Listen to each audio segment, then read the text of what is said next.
अध्याय 6 वचन 9 को पहले पढ़ेंगे, उसके बाद वो पढ़ेंगे। नूह की वंशावली ये है कि नूह धर्मी पुरुष था। पहली लाइन, नूह कैसा था? नंबर 1, नूह कैसा था? पहला। दूसरा, अपने समय के लोगों में खरा था। दूसरा, खरा था। अभी आप समझिएगा, अगर इसे आप समझ पा रहे हैं तो अगली बरकत आपके लिए। खरा था। तीसरा, नूह परमेश्वर ही के साथ साथ चलता रहा। तीसरा। अब आगे आ जाइए 18 से। अब इस व्यक्ति का हमने चरित्र समझ लिया। अब 18 में आ जाइए। तब क्या हुआ? एक दिन की बात है। नूह के पुत्र जो जहाज से निकले थे, 9 के 18 से हम लोग पढ़ रहे हैं, उत्पत्ति 9 के 18 से आप नोट करके आगे बढ़िए।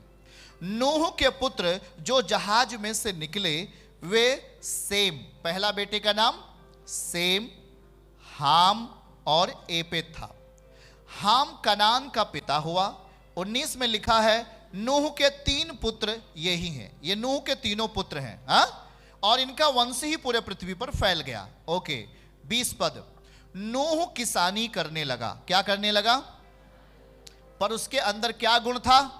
वो किसान था, पर वो क्या था? पहला, वो बोलना है, पहला धर्मी था, दूसरा खरा था, तीसरा परमेश्वर के साथ साथ चलता था। आप भी किसान हैं, हम भी किसान हैं। ओके, चलो। और फिर उसने क्या की? दाख की बारी लगाई। कौन सी बारी लगाई? अंगूर की बारी। अंगूर की खेती को क्या बोला जाता है? दाख की बारी। दाख मीन्स अंगूर होता है। दाख की बारी, दाख की बारी की खेती लगाई। किसने लगाई खेती? नूह ने लगाई। आगे आइए, आगे पढ़ेंगे। 21 में क्या लिखा है कि वह जो है अंगूर का रस पी करके मतवाला हो गया था। कौन? नूह जो है, लिखा है दाख मधु पी करके क्या हो गया? मतवाला हुआ। और अपने तंबू के भीतर नंगा हो गया। क्या हो गया भाई? हाँ, समझते चलिए। वो नंगा हो गया था। अपने तंबू के भीतर वो नंगा हो गया था। मतलब वो उसको जो अंगूर का रस था पीने के बाद, वो पूरी तरीके से उसको समझ में नहीं आया कि कहां हम हैं, किस तरीके से। अंगूर ऐसा होता है, अंगूर का रस। नंगा हो गया। उसके बाद क्या हुआ? तब कनान के पिता हाम ने, अर्थात उसके बेटे ने, हाम ने अपने पिता को नंगा देखा। अपने पिता को क्या देखा? जरा समझ लीजिएगा, बड़े मायने की बात है। अगर आप इसे समझ पाएंगे तो आप भी गवाहियों के साथ होंगे। और अपने पिता को हाम ने, किसने? हाम ने अपने पिता को नंगा देखा और बाहर आकर अपने दोनों भाइयों को बतला दिया कि पापा जो है अभी इस समय नंगे हैं, मैं नंगा उनको देख के आ रहा हूं। ओके। जब ऐसा हुआ तब क्या हुआ?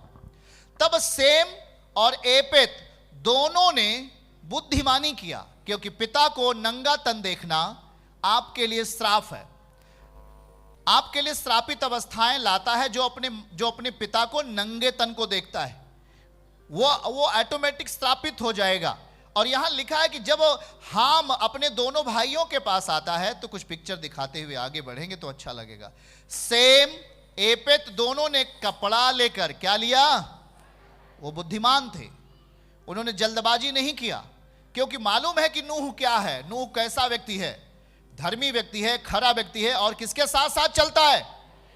उसके नंगे तन को देखना हमारे लिए बड़ा खतरनाक होगा और हम श्रापित हो जाएंगे। ये सोच करके सेम और एपेत ने, दोनों ने कपड़ा लेकर कंधे पे रखा और पीछे की ओर, कैसे? सामने देखिए, जैसे वो पिता नंगे पड़े उधर, हा? तो वो कपड़ा ऐसे रखा और ऐसे गया और कपड़ा ऐसे क्या कर दिया? अपने पिता के तन पर क्या कर दिया? अपने पिता के तन को ढाप दिया। सुनना जरा, वो जब ढाप देता है तो लिखा है वो अपना मुख पीछे किए हुए ही थे, इसलिए उन्होंने अपने पिता को नंगा ना देखा।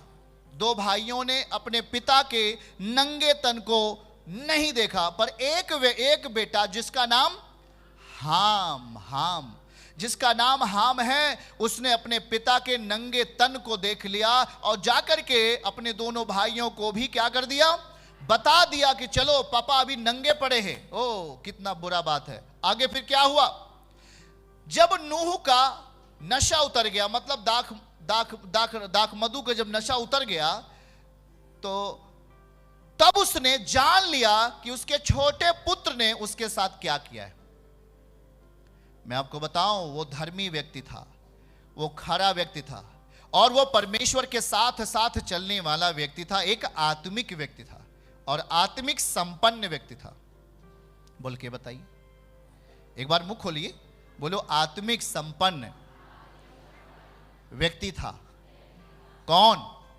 पड़ोसी को बोलो हाथ पकड़ के, नूह आत्मिक संपन्न व्यक्ति था, क्योंकि वो धर्मी था, धार्मिकता को लेकर चलता था, खरा था और परमेश्वर के साथ साथ चलता था। उसके नंगे तन को हाम ने देख लिया। किसने देख लिया?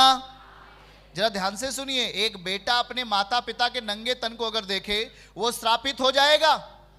पिता के नंगे तन को जैसे ही हाम ने देखा, और जब हाम को जब नूह जब होश में आता है, नूह जब अपने होशोवास में उठता है, तब वो क्या कहता है, जरा देखिएगा वो क्या कहता है। जब नूह का नशा उतर गया, तब उसने जान लिया कि छोटे पुत्र ने उसके नंगे तन को देखा है। तब उसने क्या कहा? ओके, 25 में लिखा है, नूह ने कहा कनान शापित हो। क्या बोला? जरा ध्यान से सुनिएगा भैया, वो शापित कर दिया, श्रापित हो गया वो पुत्र जिसने अपने पिता को नंगा देखा था, श्रापित हो गया। और लिखा कि कनान श्रापित हो, वह अपने भाई बंधुओं का दासों का दास हो। मतलब दास एक तो चलता है, दास है, दासों का दास एकदम से श्रापित कर दिया। फिर क्या कहा? फिर क्या हुआ? और फिर उसने कहा सेम का परमेश्वर यहोवा धन्य है। आमीन बोलिए आप लोग। सेम का परमेश्वर यहोवा क्या है? सेम कौन है? जिसने अपने पिता के नंगे तन को क्या कर दिया था? ढांप दिया था। उसका परमेश्वर, वो धर्मी व्यक्ति क्या बोल रहा है? तेरा परमेश्वर यहोवा क्या है? धन्य है। इसलिए कनान सेम का दास होगा। जिसने कपड़े लेकर के अपने पिता के तन को ढांप दिया, उसके अधीन हो जाएगा हाम, जिसने पिता के नंगे तन को देखा। वो श्रापित हो गया। क्या हो गया? श्रापित हो गया। कहां तक बात समझ में आई कि नहीं आई? कहां तक बात समझ में आई? आ रही है बात समझ में कि नहीं? एक पुत्र ने जिसका नाम हाम है, उसने अपने पिता के नंगे तन को देख करके और उन दोनों भाइयों को बुलाने के लिए गया। देखा, यही सबसे बड़ा उसके लिए खतरा पैदा हो गया। सुनो, जाकर के बता दिया उन दोनों भाइयों को, और वो दोनों भाई पीछे से कपड़ा लेकर आते हैं और अपने पिता के नंगे तन को क्या करते हैं? ढांप देते हैं। जो ढांपने का काम है उसका अर्थ क्या है? जो देखने का काम है उसका अर्थ क्या है? यही प्रभु समझाना चाहते हैं। इसी में आपके लिए आशीष छुपी हुई है। आमीन बोलिए आप। आमीन। मैंने आपको पहले ही समझा दिया कि नूह कैसा व्यक्ति है। वो धर्मी व्यक्ति है। बोलो, धर्मी है, खरा है, परमेश्वर के साथ साथ चलता है। तो उस नूह से परमेश्वर कितना प्रेम करता है? बहुत। आमीन। वो एक आत्मिक पिता भी है और वो एक शारीरिक पिता भी है कि नहीं है? जरा ध्यान से समझिए, वो एक आत्मिक पिता का भी रोल निभाता है और एक शारीरिक पिता का भी रोल निभाता है। पर वहां पर हाम, 3 बेटों में से एक बेटा हाम क्यों श्रापित हो गया? क्योंकि उसने अपने पिता के नंगे तन को देखा। नंगे तन को देखा, मजाक बना दिया।